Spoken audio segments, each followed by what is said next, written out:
Por isso, amados, aguardando estas coisas,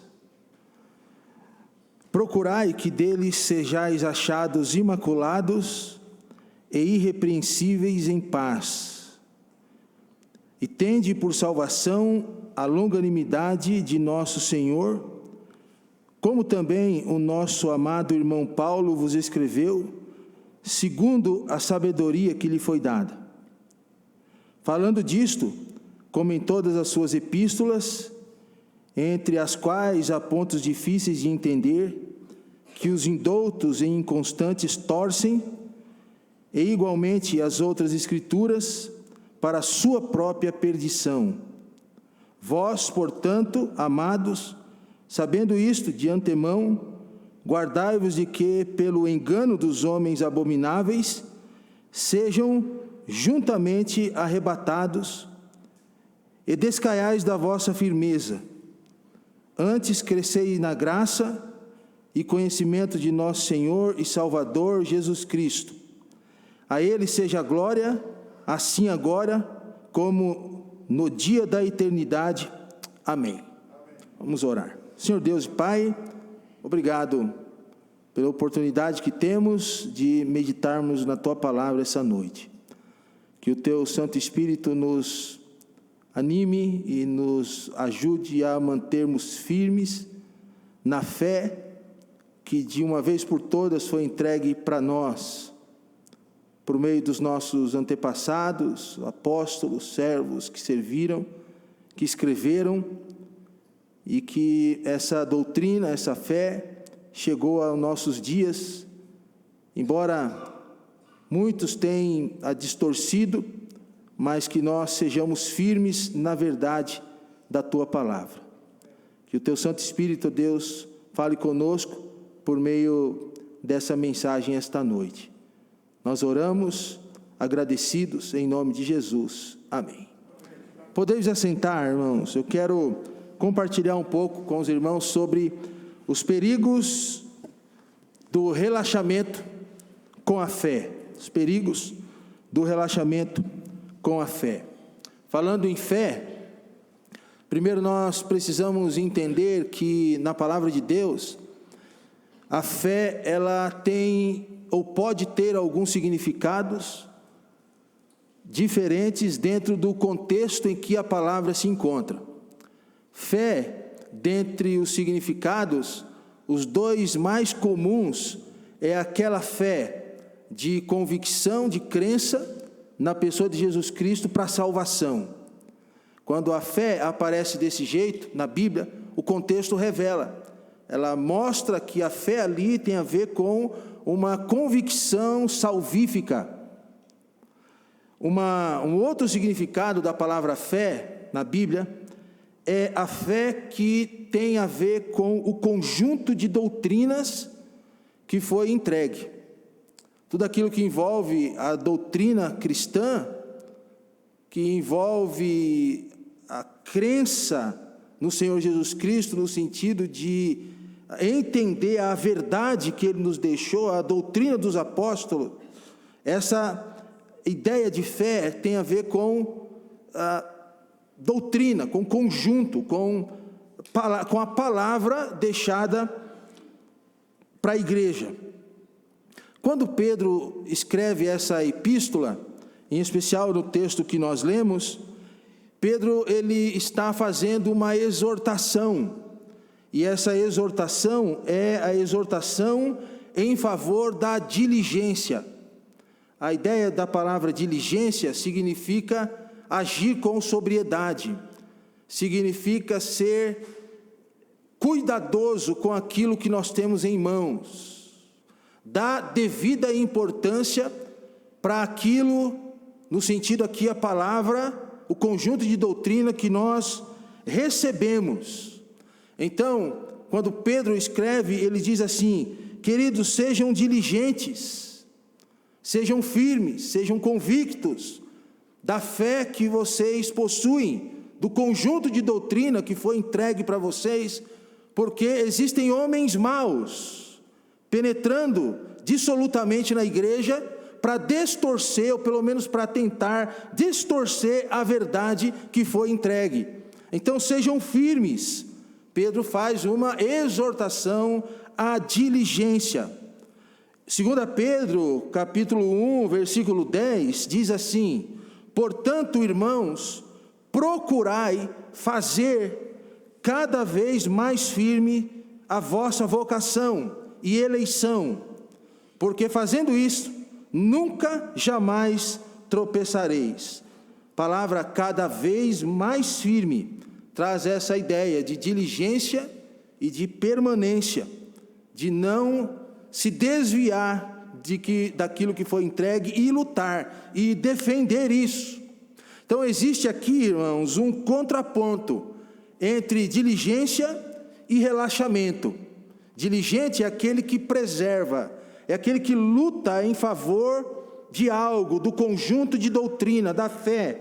Por outro lado, existem aqueles que relaxam na fé, que não estão muito preocupados em pregar fielmente a palavra, em estudar a Bíblia para transmitir. Existem aqueles que não estão muito preocupados com o devocional, com a vida de contato diário com a palavra de Deus, como diz o Salmo 1, meditar na palavra de dia e de noite, para que tenhais cuidado, Deus disse a Josué, para fazer tudo aquilo que nele está escrito. Então Salmo 1 e Josué capítulo 1, tem ali um paralelo, né?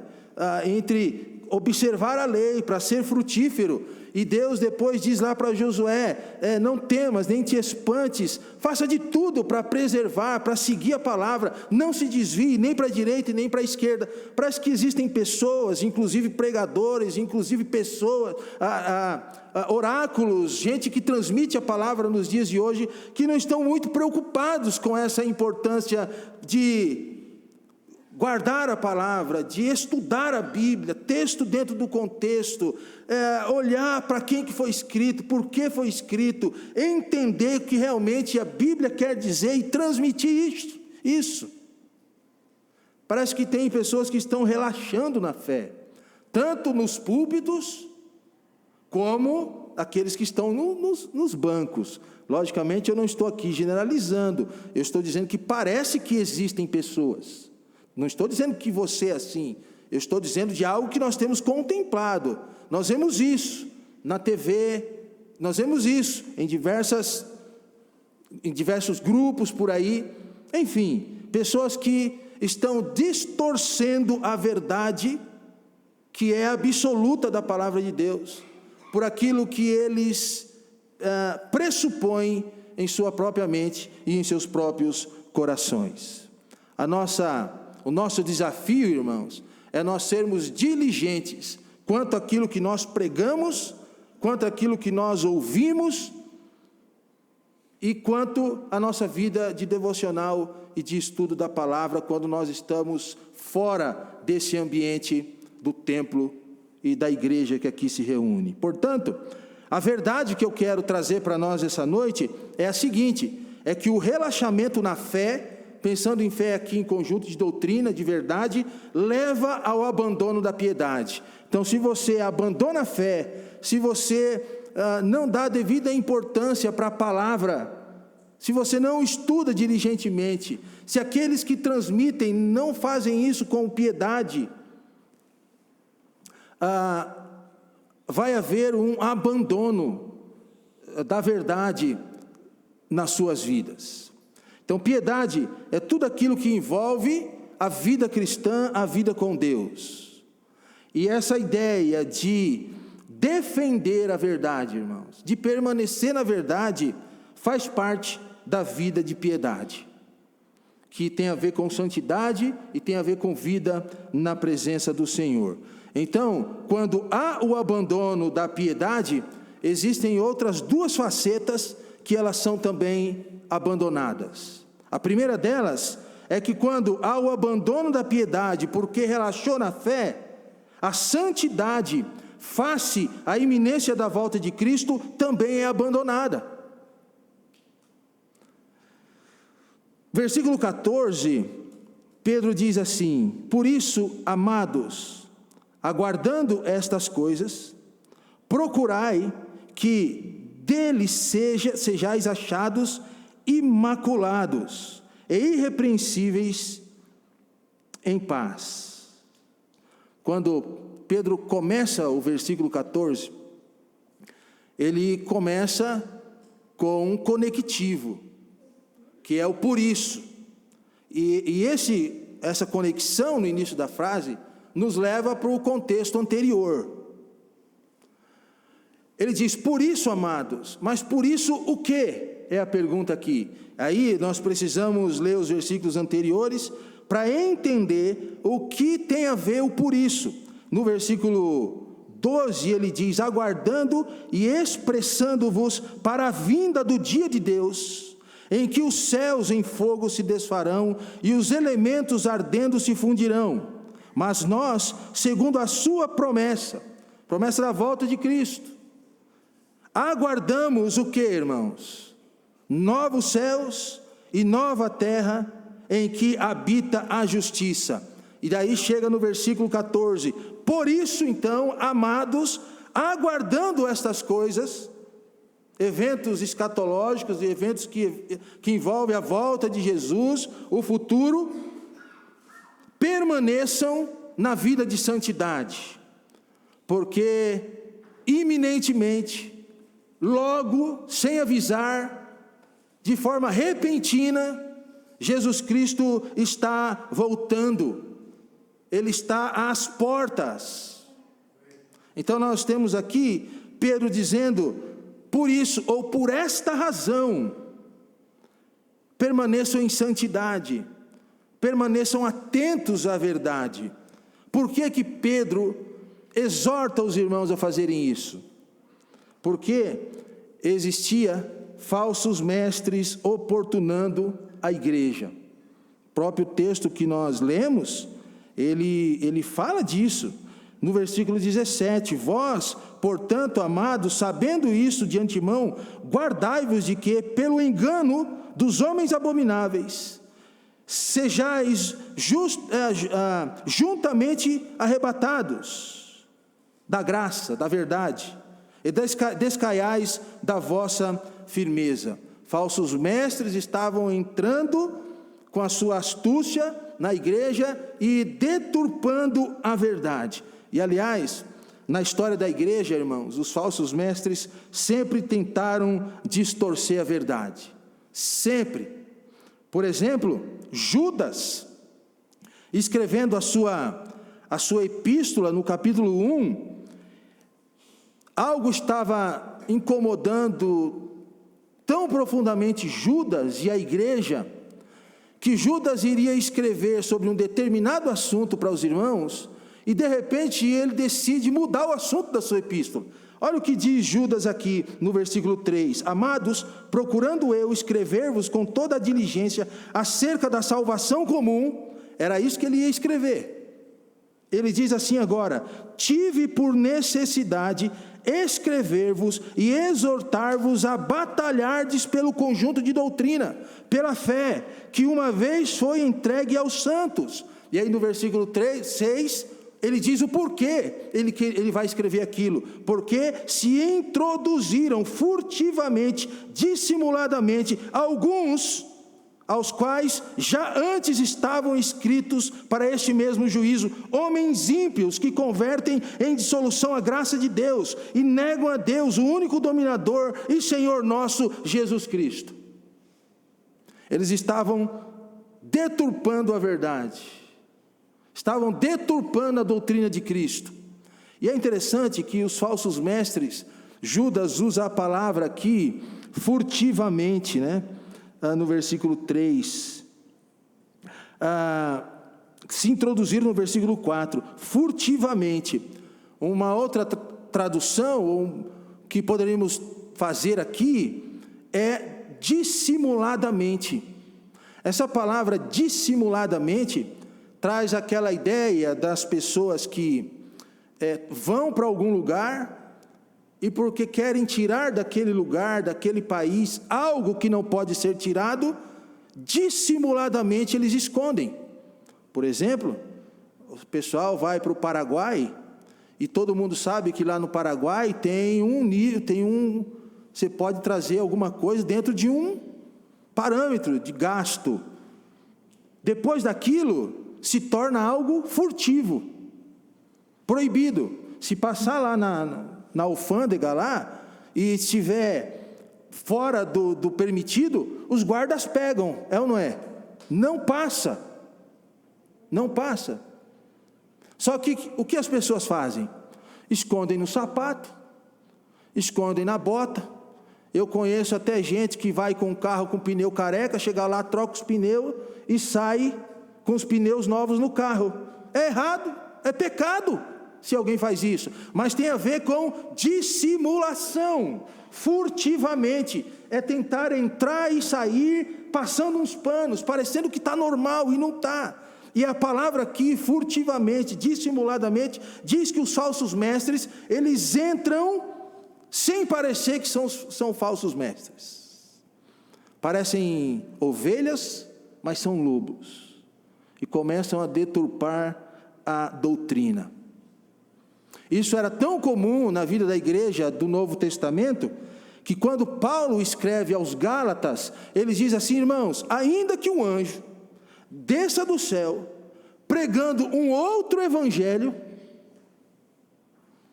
seja considerado anátema. Está lá, mas ainda que nós mesmos, ou um anjo do céu, vos anuncie um outro evangelho, tem um joguinho de palavra aqui no original, mas além do que já vos tenho anunciado, seja considerado o quê? Anátema. Essa palavra é: todo aquele que distorce a fé é maldito. Então esses falsos mestres, irmãos, eles são malditos, que inclusive Judas diz lá, que eles seguiram caminhos errados, se precipitaram por caminhos tortuosos. Então Pedro aqui diz assim: cuidado com eles, Jesus está voltando, mas permaneçam em santidade, zelando pela doutrina, porque eles estão pregando, são gente sem caráter, desafeiçoados, estão deturpando a graça, cuidado com eles. Então isso era comum naquela época. Sempre tentaram enganar os salvos, sempre tentaram enganar a igreja. Qual que é a diferença para os dias de hoje? Só as aparências e a época, porque os falsos mestres continuam tentando deturpar a igreja. Eles entram hoje dissimuladamente, de outras maneiras talvez. Por exemplo, eles entram dissimuladamente pelos vídeos do YouTube. Eles entram dissimuladamente pela sua TV.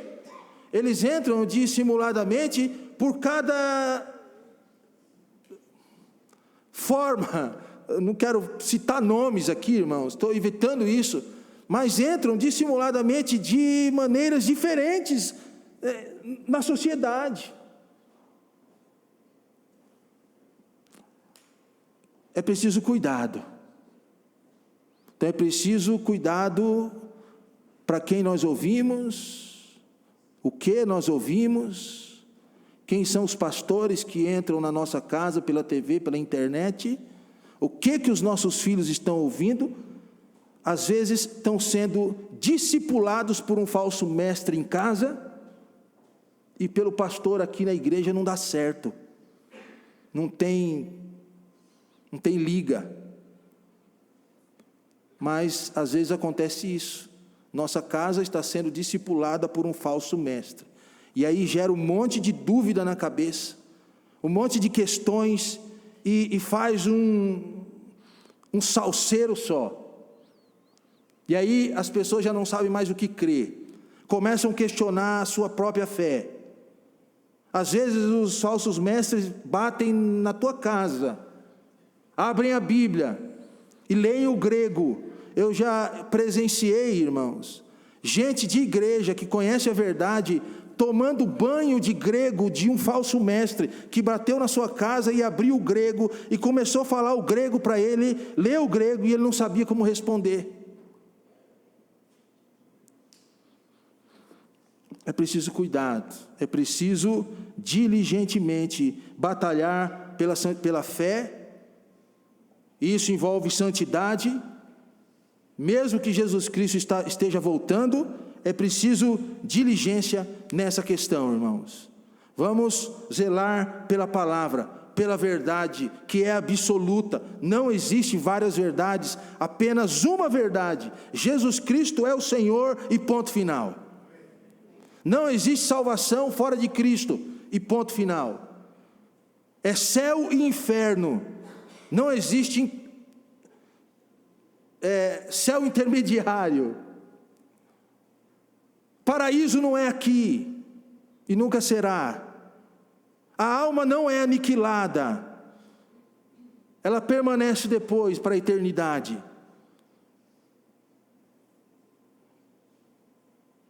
Guardamos o domingo, porque é o dia da ressurreição de Cristo.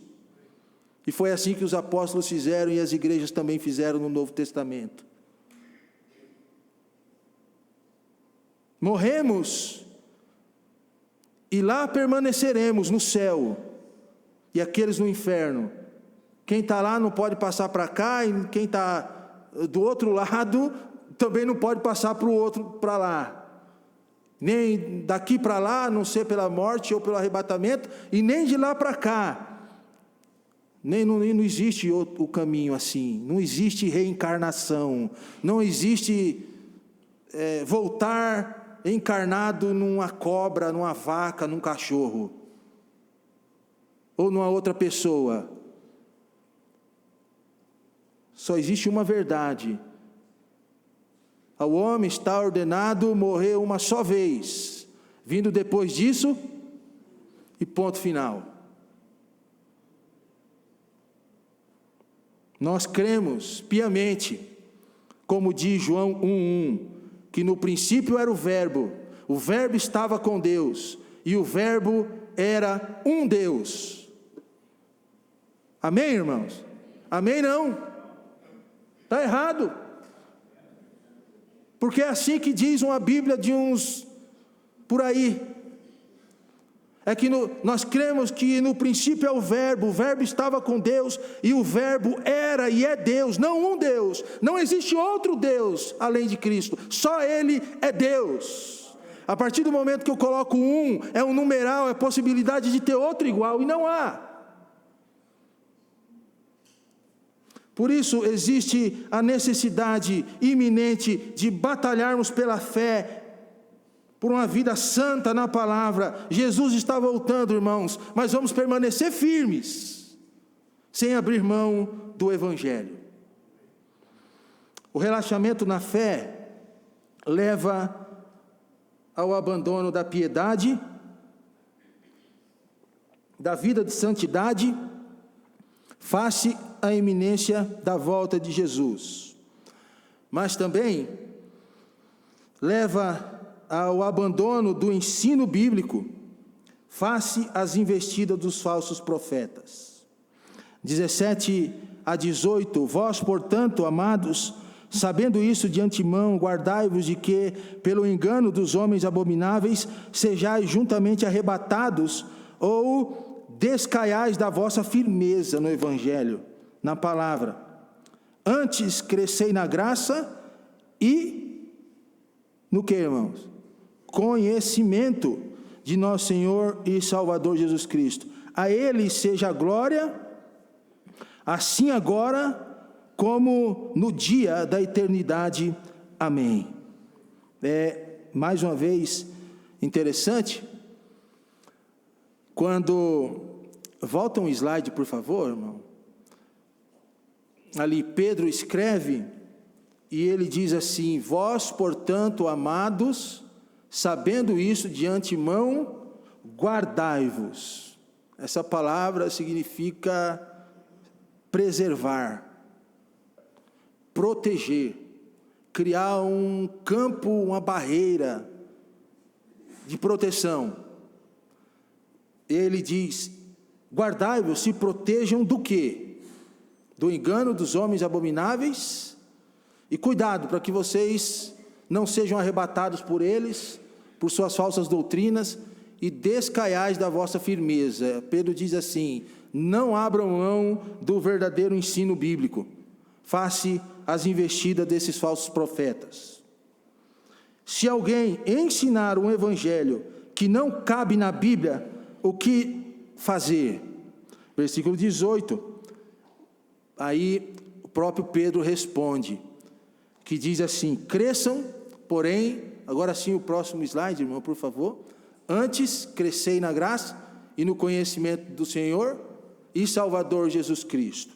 Ali, a ideia é de crescer, se desenvolver na graça e no conhecimento. E isso, irmãos, tem a ver com aprofundamento no conhecimento de Cristo e da sua palavra. Cresçam na graça, naquilo que Jesus fez por nós e continua fazendo, no favor imerecido dele por nós, trazer à memória isso todos os dias. Cresçam nesse conhecimento, entendam o que Jesus fez por vocês, continuem firmes nisso, mas também cresçam no conhecimento, na palavra, na letra. Conheçam, é preciso conhecer, é preciso crescer. Se alguém ensinar um evangelho que não cabe na Bíblia, o que fazer? Considerar esses que não pregam a verdade da palavra como malditos. Então, irmãos, todo aquele que não prega a verdade da palavra deve ser considerado por nós como maldito. Sou eu que estou falando isso? Não sou. O próprio texto de Gálatas, Paulo diz: seja considerado anátema. E tem um escritor bíblico, se eu não me engano é João, em uma das suas primeiras epístolas, me veio isso na mente agora aqui, irmãos, e ele diz, eu lembrei aqui, que ele disse em uma das suas epístolas, que com esses que pregam e distorcem a verdade, nós não podemos nem sentar para tomar um café. Está escrito lá, depois eu posso conferir e compartilhar com vocês.